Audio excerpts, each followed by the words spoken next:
not this cheap since 2000 and when? 2001. Okay. Growth versus value, expensive on a book value. You want to buy growth here, have at it. Growth versus value, expensive on trailing EPS. Growth versus value, elevated on price to sales.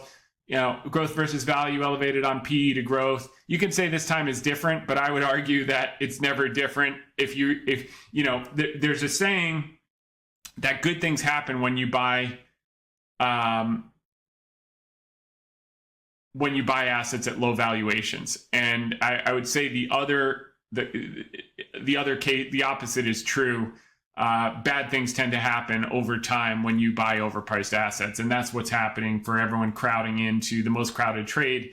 What they're going to wind up with is an empty bag for the most part. Now, forward EPS yield remains under-owned by fund managers. That's dividend. Low price to book is under-owned by managers, which implies financials to some degree, energy, cyclicals.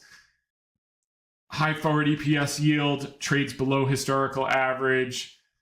Yield is just the inverse of the PE ratio, so it means low PEs. Low price to book trades below the historical average. So there's a lot of places. We talked about where there's outperformance after the first cut. Mid-cap ETFs recent buying after selling spate, so they're starting to get back into mids, which is good to see. The other 493 expected to come out of earnings recession in Q2. So why haven't they been performing? Because they've been in an earnings recession. So price will follow earnings, and now we're seeing that inflection, and we're going to see it. So far, earnings are up 9.3, so they are exceeding expectations, but not a lot of companies have reported yet, so we'll see how that plays out. And where are you going to see the biggest earnings growth in Q3? Communication services, everything's going to be positive. Energy's still going to be negative, but you see consumer discretionary positive.